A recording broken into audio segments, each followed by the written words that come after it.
Welcome to toy-polloi. Parental guidance. This video contains scenes of Lego destruction. Hello and welcome to another video from toy-polloi. Today we're going to be taking a look at restoring this vintage 1976 Micronauts Ultronic Scooter. Now this is a toy that I see pretty often and it's always broken. It's not the hardest of things to find, but finding them without a sort of key bit snapped in the middle does seem to be a little bit of a problem. So I thought today we would do a quick restoration on this and try and fix the most common area that breaks, which is the part that holds this front wheel on. Now this is a little three-wheeled sort of buggy. Actually, when this was released in Japan under the Microman line, it was called the Auto Buggy. It's a really nice little toy because the figure sits on it and you've got this little wind-up motor at the back that you can sort of wind up by turning the little sort of jet part, and it whizzes along and it really does go at quite a speed. So it takes a little bit of battering, and what happens is the way the front wheel attaches to the engine block, there's a little sort of pivot point here. You can see there's a rivet and it's supposed to have another piece of plastic there, and that attaches to that, so you can sort of angle this front wheel up and down, and over time this plastic gets quite brittle, as you can see, and it snaps off. So we are going to work out a way to repair that. So here are the four main parts of the Ultronic Scooter. With these, when you bought them back in the day, they were always packed with a figure. So I've got out one of my spare Micronauts Time Traveller figures, and he would be attached to the back of this vehicle using a tiny little plastic peg, which is one of these. Now this didn't come in this lot, but I actually have quite a few of these spare, and these fit into the back of the figures, you can see, just like that. And then on the back of the seat there was a little place that you could hook that in so that the pilot never sort of fell out. Without that, it's very easy for this figure to fall off the back of the vehicle. And then what you do is you detach this engine block to the bottom, like so. That fits in place there. Then you'd have this, which is a sort of a fake little engine piece which would clip on the front. This also has the footrests on it, so you could rest the figure's feet on it. And as I say, there was a plastic piece that attached this front wheel to it, and as you can see, that is completely missing on this vehicle. So we need to come up with a way of making a new one of those. So my first idea, as always with this sort of stuff, is to take a look at Lego. And I remembered a long time ago from sort of my youth, there are some technical Lego pieces that had a sort of little angle joint piece to them. You would clip them together using a Lego Technic pin. So I've had a good look on the BrickLink website, which is a site that I go to all the time for this sort of stuff, and also had a rummage through my pot of spares. Now this is all sort of useful pieces of Lego that I have, and in this I found some other pieces that I thought were quite good, like these little sort of pieces with holes in them. So using my sort of basic knowledge of Lego, I've bought a load of pieces off eBay, and they're in this pot, and some of them I've already had a little bit of a modify to, but these are the pieces that I think we can use to make a new sort of attachment piece. So what we have is this. This is my sort of first idea. It's too big, but we can cut all of this down, and I will put the numbers of the key pieces at the bottom of the screen now. So we have a Lego technical pin, which is just a bog standard pin. Then we have these two pieces, which you can see linked together. The pin holds them together, but you can rotate them up and down. And I'm thinking that that would make a perfect sort of joint replacement for the one that's broken here. Then I also remembered you could get these sorts of things. Again, the number will be at the bottom of the screen, so I can't remember all of these Lego numbers. And that, to me, again, with a Lego sort of axle pin there, can easily fit onto one of these. So that is my sort of basis of it. And I was thinking I would get lucky that this little hole here would match the peg that's on the front wheel. Sadly it doesn't, so I've actually done a little bit of drilling on one of these. I've just sort of measured the diameter of the peg on this front wheel and drilled into it with a drill, quite crudely, but it does the job. And so here is the modified one of those, and you can see that now fits quite happily on there. So with these sort of simple parts, I think there's only 4 parts here, I think we can make something that will replace this broken bit.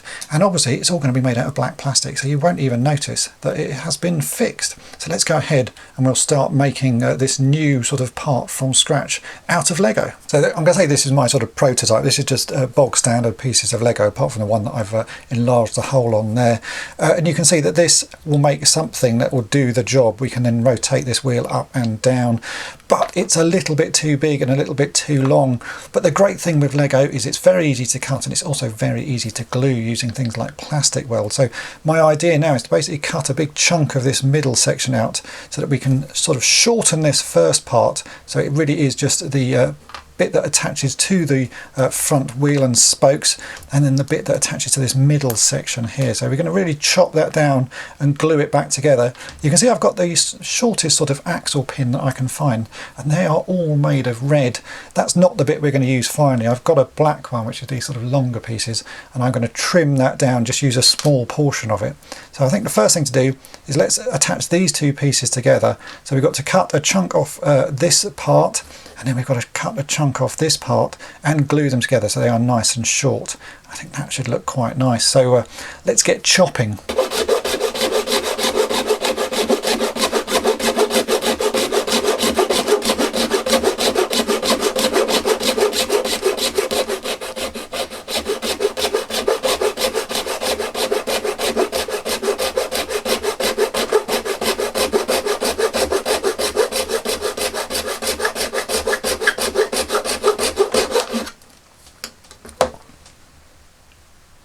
That's actually worked really well. You can see I've chopped off not all of it, but enough, and there's still a little sort of area of the cross section there that we can insert the axle into it. I think that's going to work quite nicely. We need to do the same now to this sort of half pin one.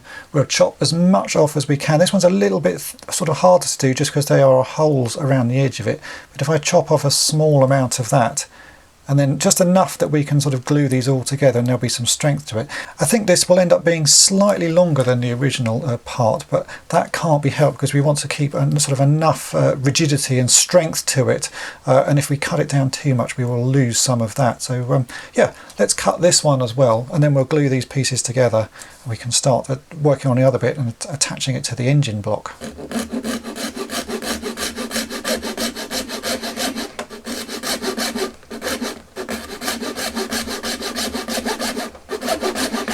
We now have both pieces cut, and I can start sticking these together. So the plan is this piece is what the front wheel attaches to, so that needs to be vertical, and then this little half one needs to be set in horizontal because that is what we are going to recreate this part with. What I'm going to do is I'm going to plastic weld this axle into here, let that dry, and then we'll cut sort of the end of it off so there's just a little bit stuck out, and then we'll stick that piece onto there, and this should give it enough strength that when we sort of actually play with the toy and set the motor going, nothing is going to break. So I think that should work quite nicely. It is, as I say, slightly longer than the original one. I don't actually have an original one to copy, but I've looked at a couple of photos, so it's possibly about 2 or 3 millimeters longer than the original, but I don't think that's really going to make that much difference. It will end up looking good, and it could be that we can actually shorten this a bit by sort of 2 or 3 millimeters when we come to attach the other section here. So we might be able to move this pivot point slightly nearer the vehicle but keep everything roughly the same length. So let's get these bits glued in place anyway. As I say, this is going to be using plastic weld. It works pretty well with the Lego stuff. If you don't have that, then super glue will do just the same sort of job. We'll get some plastic weld on here, liberally put it around the area that we're going to glue so it starts to melt,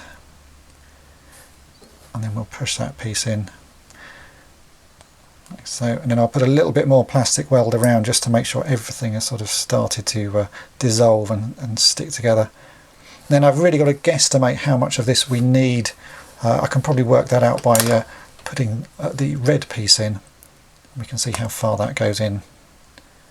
So it's literally that amount is all we're going to need, so I'll trim the other piece off and we'll stick that one on as well. This piece is looking pretty good, exactly how I was expecting it to. I've just got to let the plastic weld set, because what plastic weld does is sort of melts the top surface of the plastic and bonds it back together with the new piece that you put on it, and sometimes that can take about an hour for it to sort of fully firm up, and I don't want to sort of break this in the meantime. But you can see it's going to fit like that on there, and I think that will do a pretty good job. Now we need to obviously modify the piece it's going to attach to. Again, I'm going to chop off as much as I can of this so it's as sort of flush as I can, and I also need to chop the end of this off and try and get a nice flat surface. So I'll be doing the same. I'm just going to be using my little hobby saw here. I'll try and get as flat surface as I can. Once we have that flat surface, I'm then going to drill a hole into this piece that's the same diameter as one of these axle pieces, so I can insert again into there and glue it in place, and then we'll insert this into the block, and that should give us a very firm fitting by the time it's all glued down. So let's get these two pieces cut and ready to go.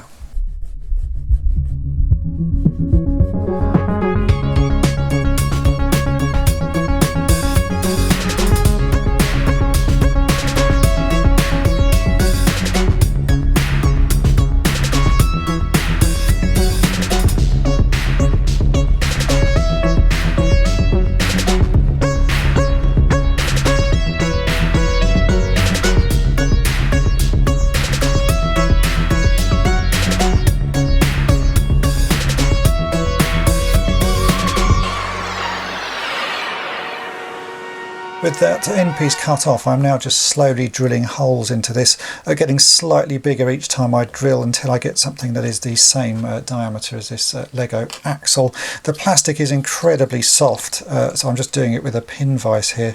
And you can see it goes straight through, really with no effort whatsoever.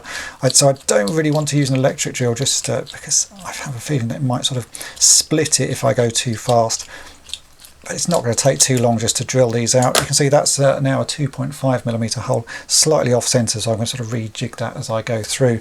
But by the time we get to this, which I think is about 4mm, that should be quite good. I've already stuck the piece on the end here, just to let that all set. And essentially all I'm going to do is drill a hole, and at some point I will stick this on once I've got it sort of the hole big enough that I can insert that into.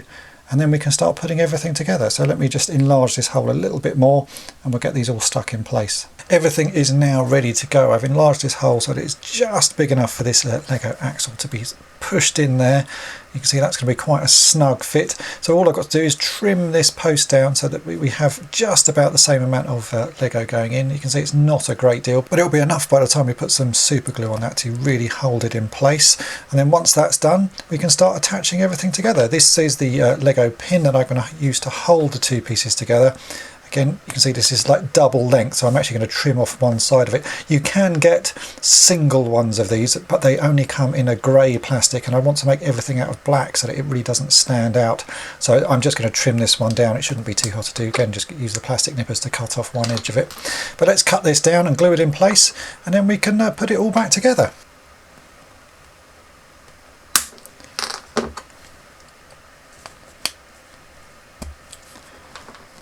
Yeah, that looks like that fits, so that's what we're going to glue now.